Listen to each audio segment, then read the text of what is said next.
Okay, welcome everyone to our ZAG seminar. And it's my big pleasure to introduce Emma Brakkee from University of Amsterdam. And Emma will speak about great result, about general type results for Moduli of hyperkähler varieties. Thank you. Thank you for the introduction and for the invitation. Yeah, so my talk is about general type results for Moduli of hyperkähler varieties. And this is joint work in progress with Ignacio Barras, Pietro Biri, and Laura Flepen. Yeah, so the goal for today is to give you some new general type results for Moduli of hyperkähler varieties, and also to explain what you would need to do to get more such results. So the main references are these three well-known papers by Gritsenko, Hulek, and Sankaran, yeah, which we'll see a lot in the rest of the paper, in the rest of the talk. But I'll just start with an introduction on what it means to be a general type and what hyperkähler varieties are. Then I will give the results. I will give a sketch of the proof, and then I will give some comments on the proof, like what things you would need to adapt to get more such results. And finally, everything is over the complex numbers. Okay, so let's start with the Kodaira dimension. So I will take a smooth connected complete variety X with canonical bundle small omega X. And we will look at the number PM, which is the nth plurigenus, which is defined as the dimension of the global sections of the nth power of the canonical bundle. And the Kodaira dimension essentially gives you the rate of growth of this number. So if this number always happens to be 0 for a positive m, then we say the Kodaira dimension is minus infinity. Otherwise, it's a minimal number k such that Pm divided by m to the power k is bounded. Or you can also say that Pm grows like m to the power k. Okay.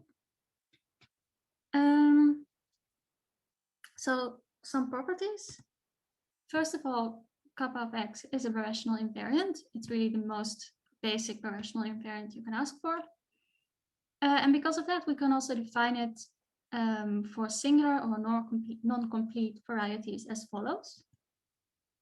We just define it as kappa of x prime, where x prime is a desymbolization or a completion of x.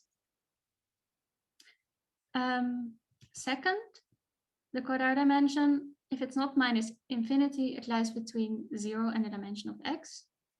And it's the biggest one, the dimension of x, that I'm interested in today, because in that case, we say x is of general type. Yeah, and the name general type, it's called of general type because most varieties are supposed to be of general type. So this is illustrated by the case of curves. Because then the Kodaira dimension is minus infinity exactly when C is the projective line. It's 0 when the genus of C is 1, and C is of a general type when the genus is bigger than 1, which is most of the time. Yeah, so this first case generalizes to higher dimension in the sense that the Kodaira dimension of Pn is also minus infinity. And then being a birational invariant, it's also minus infinity for rational varieties. But even more generally, for example, this is true when the variety is unirational, which means that there is a dominant rational map from some Pn to X. And an important example of such a unirational space is the moduli of curves for low genus. So this was already shown by Severi in 1915. The moduli space Mg of smooth curves of genus G is unirational when G is at most 10. So this is really, I would say, the first big result we had on the rational type of moduli spaces of varieties. Now, sort of the second big result we have says that when the genus is big, exactly the opposite happens. Namely, this modular space is of general type. So this is due to Harris, Mumford, and Eisenblatt in the 80s. They showed that MG is of general type when G is at least 24.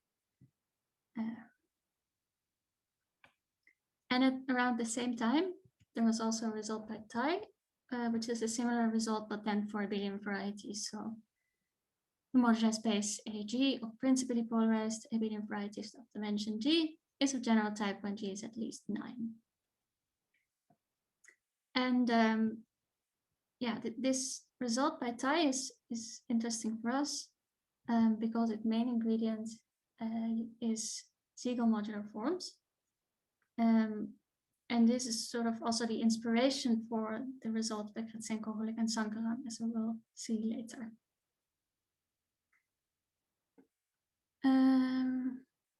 Okay, so now I want to talk about hyperkähler varieties. What are these? So a hyperkähler variety is a smooth projective variety which is simply connected and such that H2x omega x squared is generated by a non-degenerate 2 form, so a holomorphic symplectic form.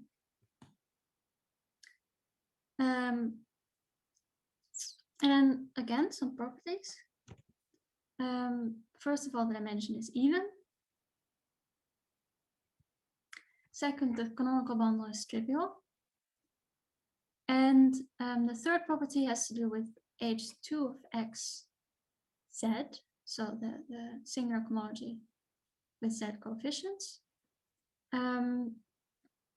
This is a very important invariant of x because it has a quadratic form, which is called the Beauville-Bock model form.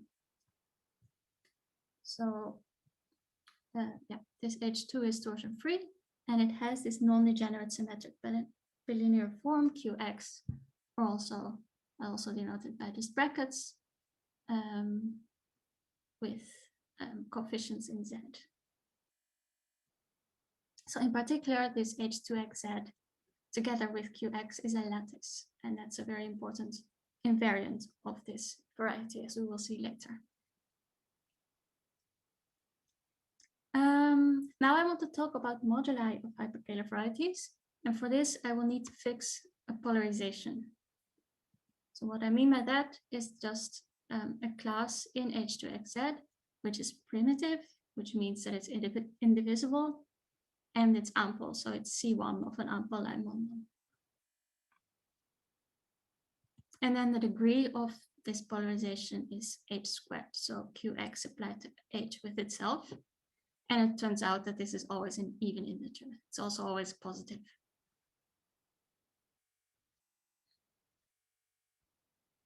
Okay, so the lowest interesting dimension is dimension 2. And in this case, these hyperkähler varieties are called K3 surfaces. So examples of these are smooth quartic hypersurfaces in P3, double covers of the plane branched in a smooth sextic curve, and so on. These we understand very well. And we also know their modular spaces. So this is a result by Patetsky, Shapiro, Shaparevic in 1971. And they proved that for any positive integer, there is a coarse modular space of polarized K3 surfaces of degree 2D. And this space is in fact very nice. It's an irreducible quasi-projective variety with mild singularities. So to be precise, it's a 19-dimensional irreducible quasi-projective variety with finite quotient singularities. Yeah, so also the fact that it has finite quotient singularities is quite important. In the proof of the following result by Gritsenko, Sankaran, who showed that when D is bigger than 61, and then it's one of these lower values, F2D is of general type. So this is sort of their first big result. I also have to mention that for many D below 46, we know that F to D is unirational. So just like the moduli of curves. And this is due to Mukai and Varkas and theorem. But there are also still many values where we don't know what happens.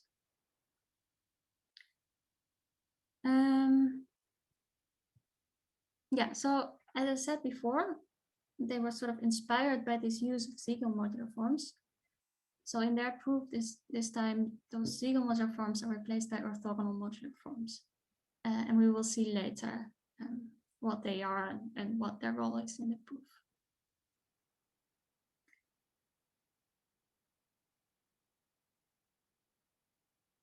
Okay, are there any questions, by the way? Not in the chat. So far, everything okay. Thanks. Okay, so let's go to a higher dimension, because in dimension 2, we understand almost always what happens.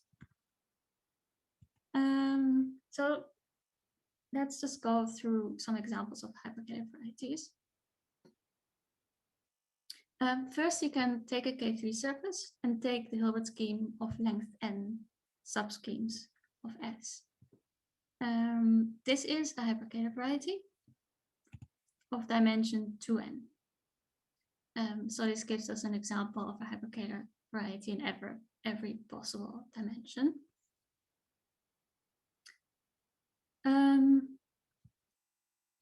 Similarly, we have generalized Kummer varieties where we try to do the same with an abelian surface. So take help n of an abelian surface. Well, if you do that, the variety will not be simply connected. So we change this a bit. Instead, we take the fiber of the summation from help n plus 1a to a for an abelian surface A. And this will be simply connected, and it will be a hyperkähler variety of dimension 2n as well. So again, we get this series of examples in every possible dimension. Okay, and then we have two more examples by O'Grady. One is a 10-dimensional example that is obtained as a desingularization of a moduli of sheaves, a moduli space of certain coherent sheaves on a K3 surface. And this is dimension 10, so this is one example. And then we have O'Grady 6, a 6-dimensional example, which is obtained from a moduli space of sheaves on an abelian surface, where again, you have to adapt the construction a bit to get something simply connected. Yeah, and this is it basically. So all known hyperkähler varieties are deformation equivalent to one of the examples above. And we will refer to these as saying, okay, if X is deformation equivalent to help n of S, we say it's of K3n type. Oh.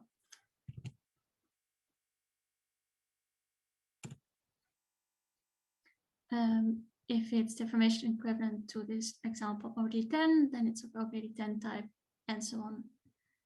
And I'm just mentioning these two because they are the most important for me.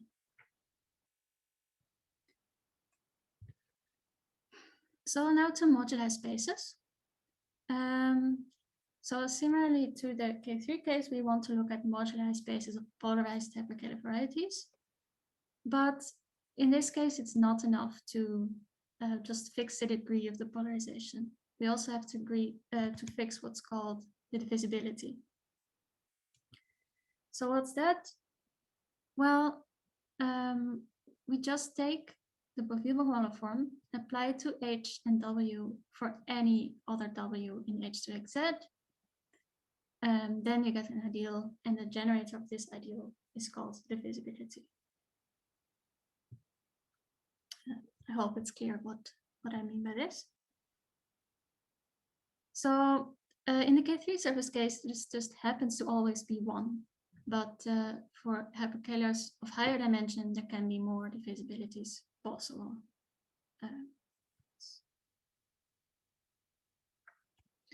So what it does fixing this, so if you fix both the degree and the divisibility of the polarization, this fixes the orbit of H under the orthogonal group of H2xz. Okay, now once you've done this, you get modular spaces. This is a result again by Kratsenko, Holek, and Sankaran.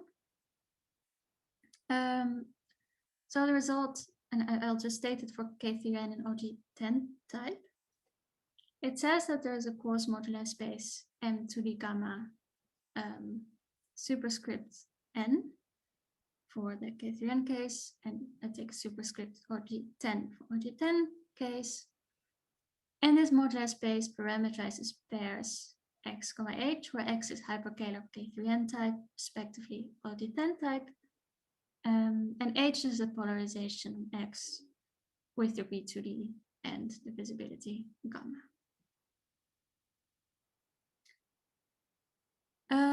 Now for some combinations of n to d and gamma, this modular space might be empty, and it's also not necessarily connected. But we know that if the space is non-empty, then all the connected components will be as nice as the modular K3 surfaces. Yeah, so to be precise, if the space is non-empty, every connected component is an irreducible quasi-protective variety of dimension 20 in the K3n case, 21 in our K10 case, with again only finite quotient singularities.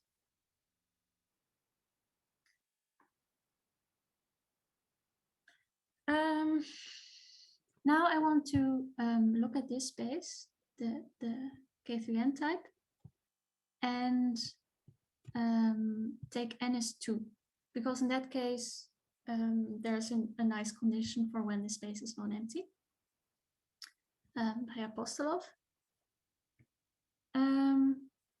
So it says that this space is always connected, and it's non-empty if and only if either the divisibility is 1, or it's 2 and the degree, or sorry, d is -1 modulo 4.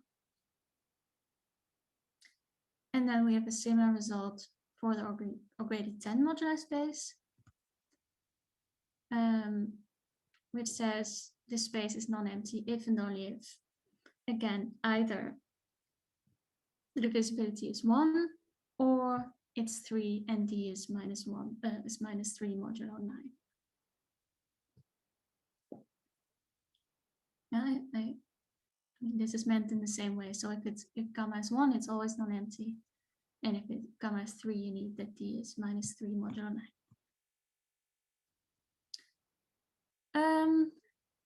So now Kratsenko, Holek, and Sankaran, they studied both these spaces when the divisibility is 1, gamma is 1. So this is called the split case.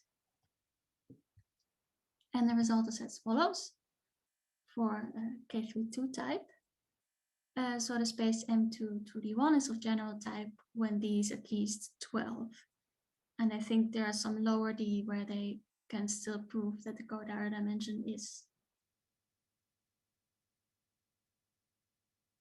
at least 0, I think non-negative. And then for O'Grady 10, they can prove that every component of this space, so we don't know if in general if it's connected, but every component will be of general type when D is not of the form 2 to the power n. So what I mean here is that for D is 2 to the power n, we don't know what happens. Probably most of them will still be of general type, but proving this is a bit more difficult. Okay, so these are the results by Kratsenko, Holek, and Sankaran. And we now look at exactly the same spaces, but then with gamma bigger than 1, so the non-split case. And the results we get are as follows. So M2 to D2 is of general type when D is of 4c minus 1, so d had to be minus 1 modulo 4. D is 4c minus 1 with c at least 12, or c is 10. And so this is the K32 type result. And then the already 10 type result says that all components of the modular space are Plano type when D is 9k minus 3 with k at least 4. Where I think that k is 4 was also already proven by Katsenko, Lexankan.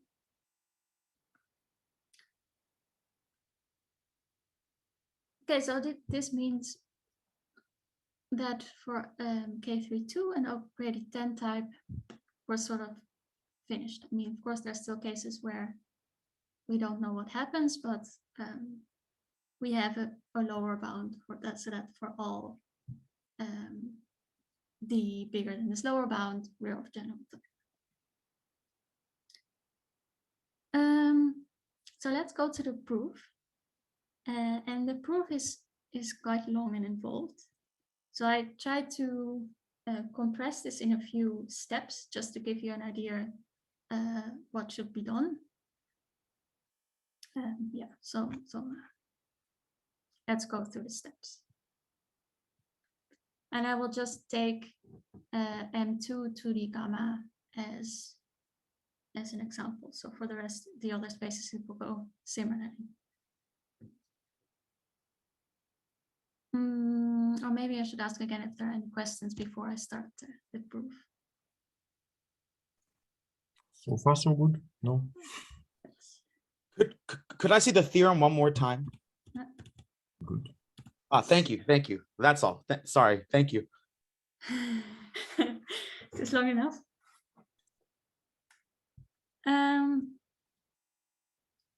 Okay, so a sketch of the proof for M2 to the gamma. So in the first step,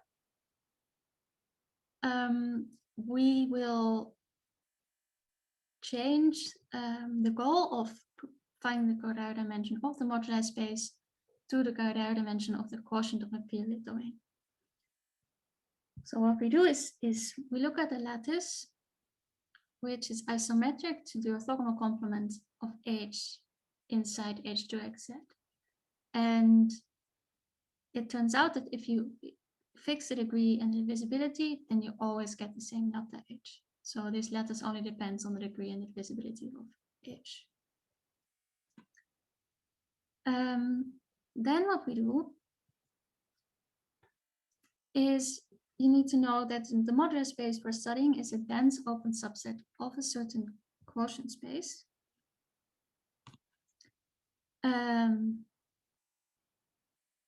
Where d of lambda h is the period domain.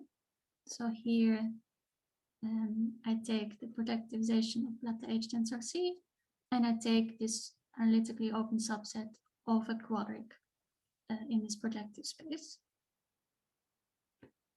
That's the period domain, and I quotient by a certain finite index subgroup of the orthogonal group of the lattice, which is called O tilde of lambda h.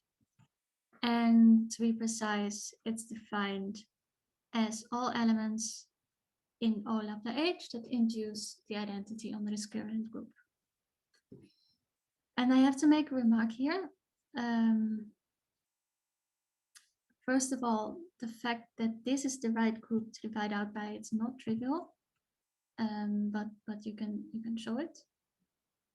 And second, that usually when you see this kind of arguments, they will be using with D plus, which is one component, one connected component with the period domain.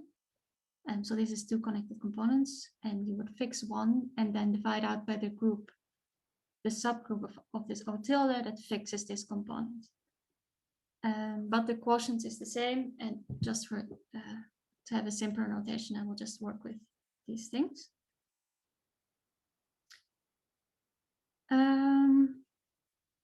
Yes, so because this modular space is a dense open subset of this quotient, it will have the same Kodaira dimension. So we'll now compute the Kodaira dimension of f lambda h.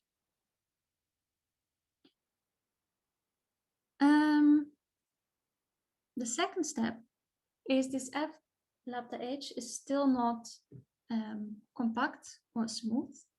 So we will take a compactification, and Gritsenko-Sankaran showed that you can choose a particularly nice one. So it's a toroidal compactification for those of you who know what it means. And the most important property for us is that it has canonical singularities. So this means that if y is a desingularization of the compactification, then sections of omega to the power k, for k high enough, that are defined on the regular part of the compactification, they will extend to y. That's sort of the definition of canonical singularities.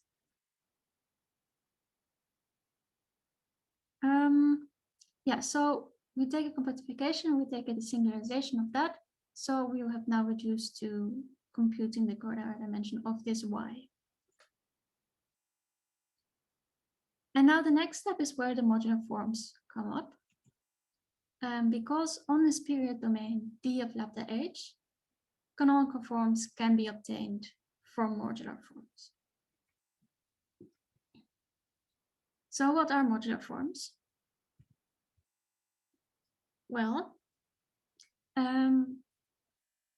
if you want to define a modular form, you also need a weight, which is an integer, and a character, which is just a group homomorphism from the group that we're looking at, 2C star.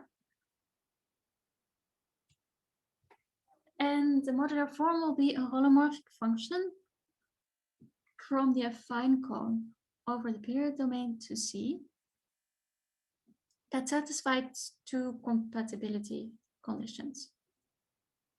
The first is if you apply f to a scalar multiple of z, then the scalar comes out to the power minus the weight. So that's the first condition. Then the second, which is the most important for us, is that if you apply f to g of z, where g comes from our group, then this is equal to the character applied to g times f of z. So this is what's called modularity.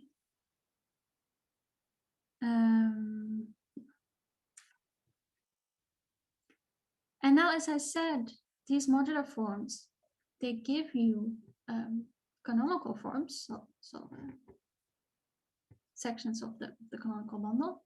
But because of the second property, these sections are in fact invariant under O tilde lambda h. Yeah, they give O tilde lambda h invariant pure canonical forms on the period domain. And because they are invariant, they will actually induce forms on the quotient, at least outside of the branch locus. So we get a pure canonical form that we call SF on this f lambda h outside of the branch locus, which is contained in the regular locus of the compactification, which is then contained in y. And the hope is now that many of the sections that we get extend to all of y. Now to find these forms that extend to y, Gritsenko, and Sankaran use what's called the low weight cusp form trick. So that's the next step. So you assume that there exists a modular form that has weight lower than 20, where 20 is the same as the dimension of the moduli space. The character is the determinant. And we assume that it vanishes along the boundary, meaning that it's a cusp form, and along the ramification locus. Yeah, so assume we have this. Then, if we take another modular form that has weight 20 minus the weight of f times some m, trivial character, then this form associated to f to the power m times g. So it's this form I defined here. This one will actually extend to an element of h0y omega y to the power m. So that's the low-weight cusp-form trick. And why is this useful? Well, you know that the space of these g, of this weight and trivial character, grows like m to the power 20. So again, this 20 is the same as the dimension of the moduli space. So this says that that the moduli space has Kodaira dimension 20, so maximum Kodaira dimension. Yeah, so this last fact is called Hilbert-Mann proportionality, I think because they showed it for, at least for the zero modular forms.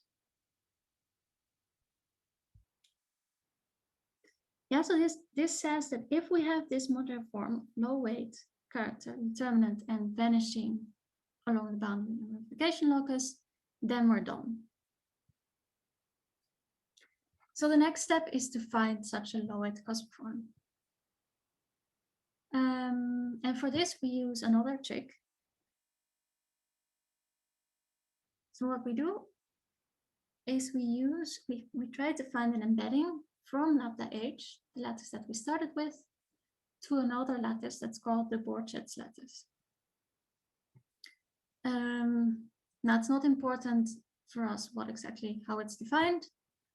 What is important is that it has a low weight cusp form. So this is called phi 12. It's a cusp form for the group O lambda 226 of weight 12 and character determinant.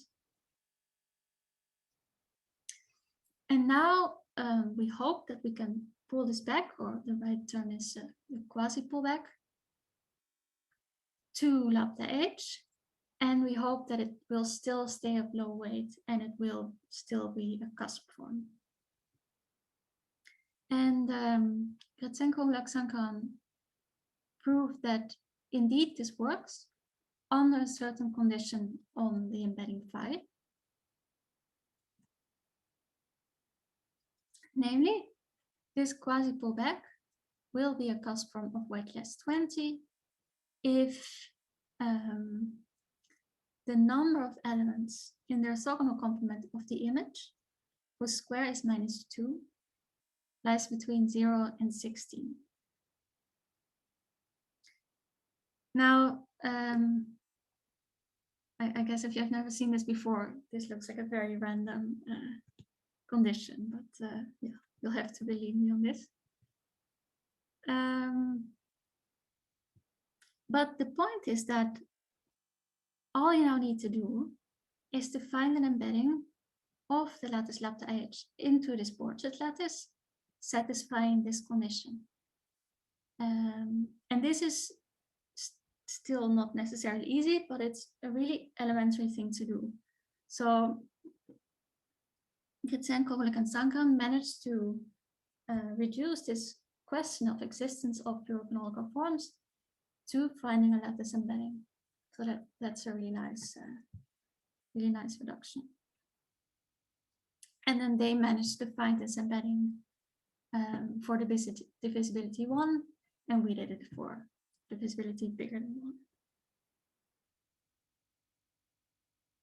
1. Are there any questions now?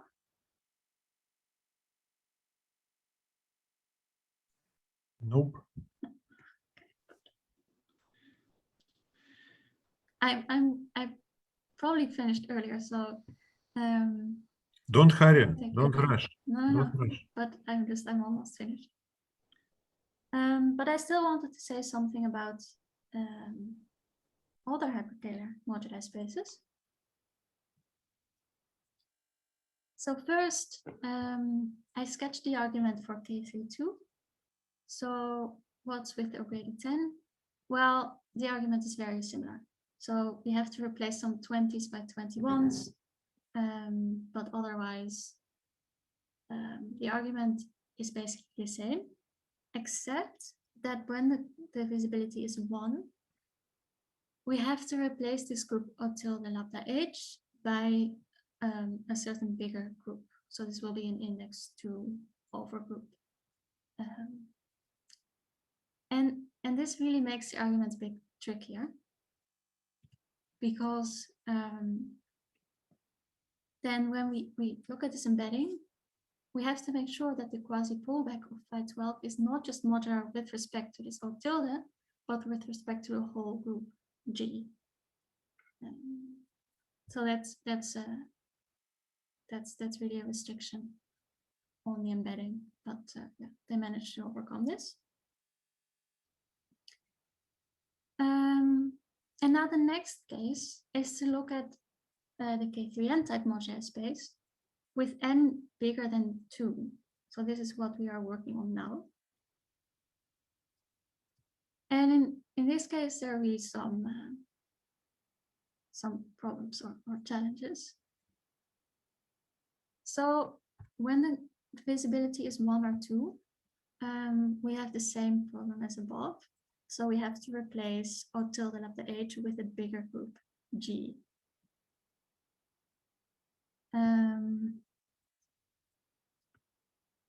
So again, we need modularity with respect to G, which is really not trivial. And until now, we've only managed to do it in some cases. And second, what can happen is that there can be so-called irregular cusps. So yeah, I cannot explain to you what these are right now, but the problem is that it makes the low weight cusp form trick more difficult, because comparing the vanishing order of the cusp forms and the canonical forms is more subtle. Now there's a paper by Shohei Ma, where he studied these things, and he did two things. First of all, he found what I would call a refined low-weight cusp form trick. So I said, okay, this low-weight cusp form trick still works as long as you ask a bit more, if you put a bit more conditions on this cusp form. But the second thing he proved is that these irregular cusps are actually rare. So their arguments applies to overhead 10 and K32 type. In fact, they're so rare that when D is big enough, so as big as they have in their theorems, they just do not occur, so we don't have to worry about them. And we can now prove that for the K3n type with n bigger than 2, they are still rare enough. So there will be infinitely many of these moduli spaces that have irregular cusps. So if you vary n, you will get infinitely many cases. But if you fix n, there are only finitely many and only for a very low degree. So for all cases that are relevant for us, we don't have to worry about them. So this second thing is really not a problem. The fact that there are irregular cusps sometimes, we don't have to worry about it. This first thing, the modularity with respect to D, is still really a challenge though. And then of course, there's just the fact that there's an extra variable n, which makes the lattice computations much more difficult.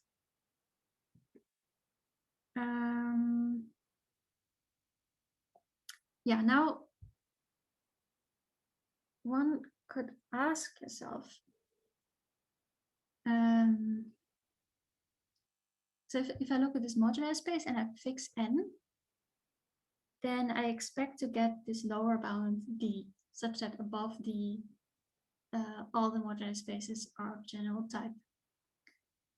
But if I vary n, could it happen maybe that this D stabilizes this lower bound? So could it be that there's a universal lower bound for all these n?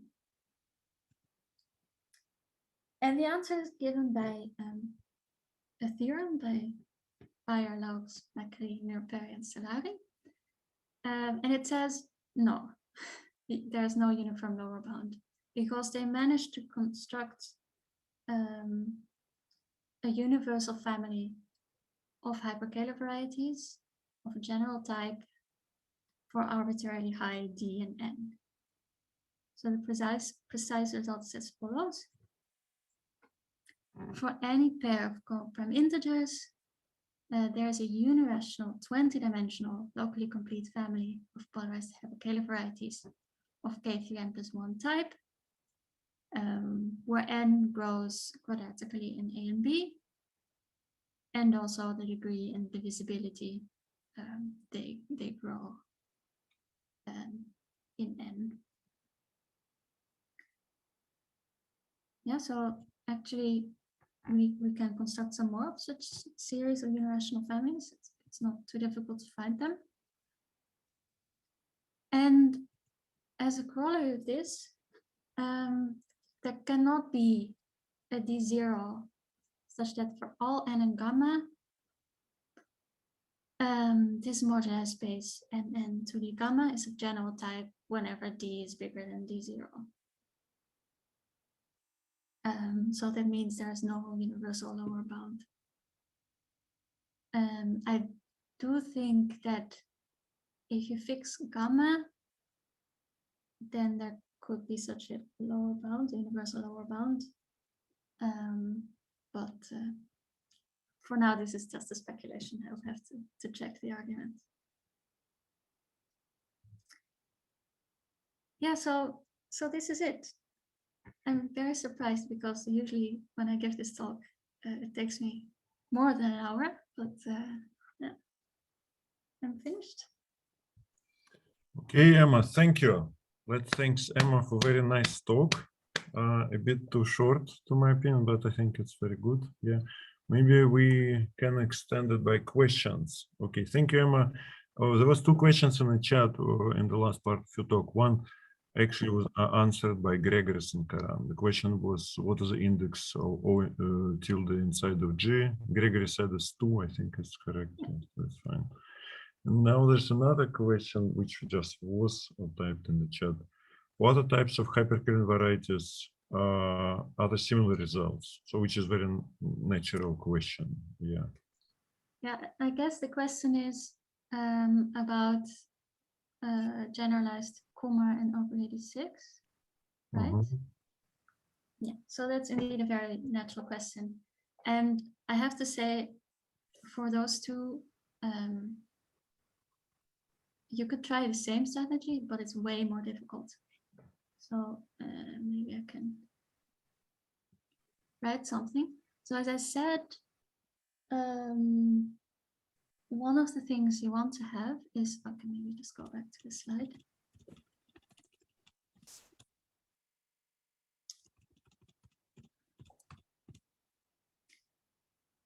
Here in step 2. So I said you want to have a nice compactification with preferably canonical singularities. And they proved this theorem when the signature of lambda,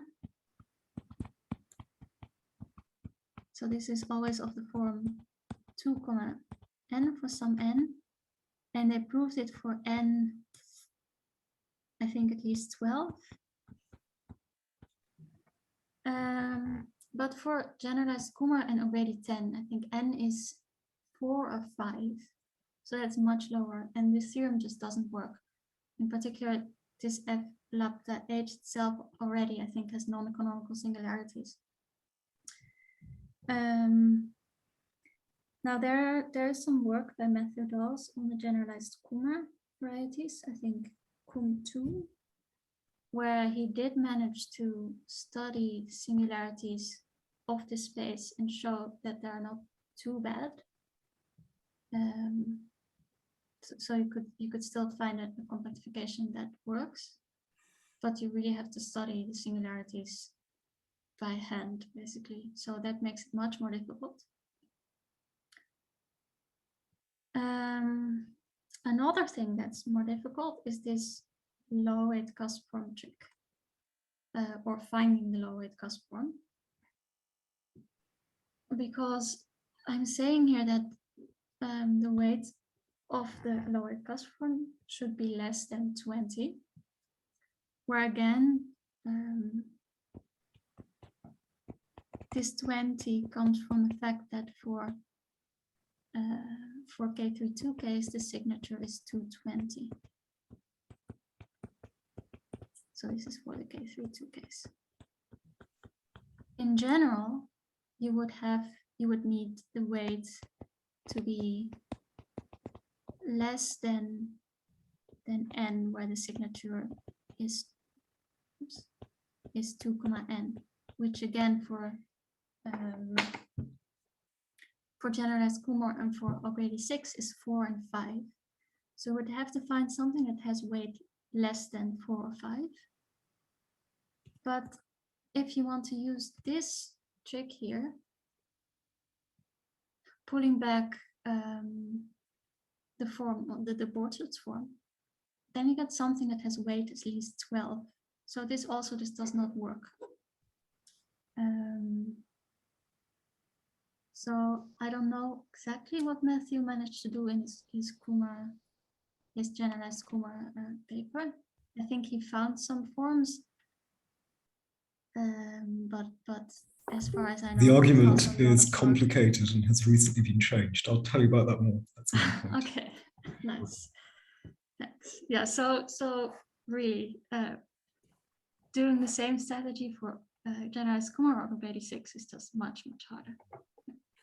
Thank you, Emma. And at some point, Gregory Sankaran raised hand. Gregory, did you want to ask a question? Or... I was just going to say what. So I was talking to Matthew behind the scene, and then Matthew decided to intervene himself. Okay. So I don't need to do that. Okay. Okay. Good. Okay. So also Matt asked a question about why the Fountain condition appears in the last theorem on the last slide. On this, in this theorem, what was the question? Why this condition appeared in this, the Fountain condition appeared in this theorem? Divisibility. Yeah, also here, I do not exactly know the result, but so I don't know if you know, I don't know who asked it, but if you know anything about lattices, this condition here is equivalent to the number 2n being the square of an element in the lattice A2.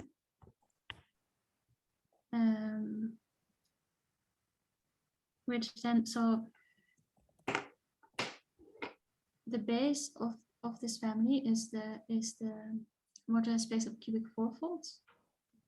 And if you study those, yeah, they're just, there's this A2 that sometimes shows up. I don't remember exactly the argument, but this is really the main point, that this X this 2n is the square of an element in A2. So maybe one thing I should say is that for all these families, the period domain would be lambda h modulo something, and all these lambda h's, they are always isomorphic to each other. So that's a really important point. That these period domains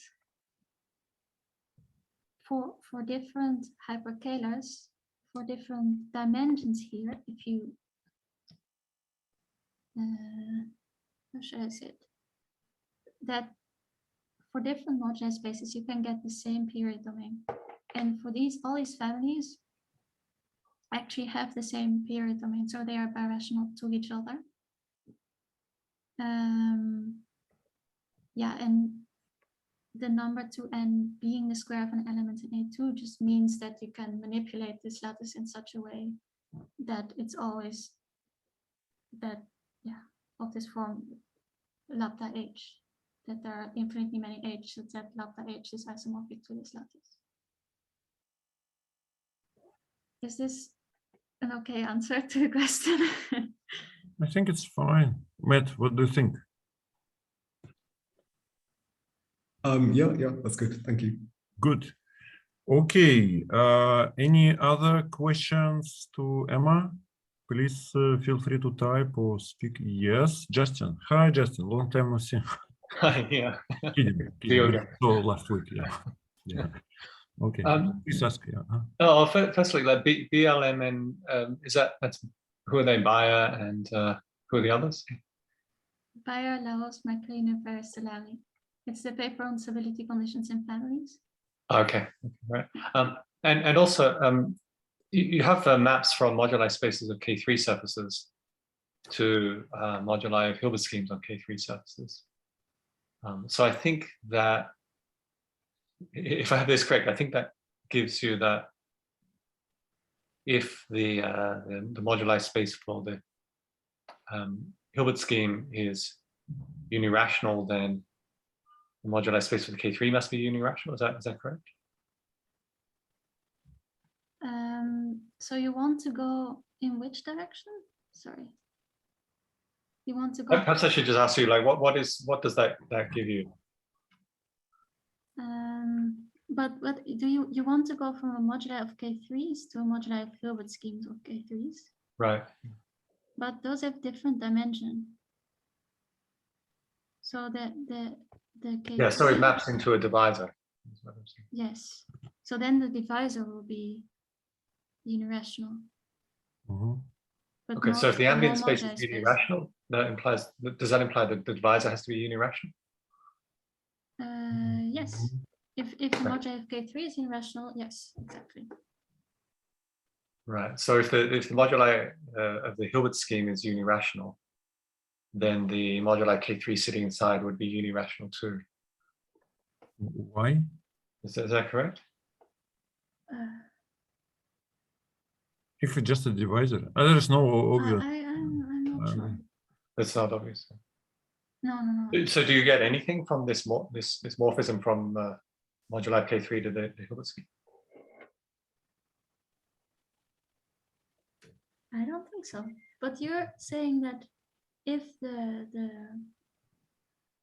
Hilbert scheme moduli space is unirational, then all its divisors are unirational?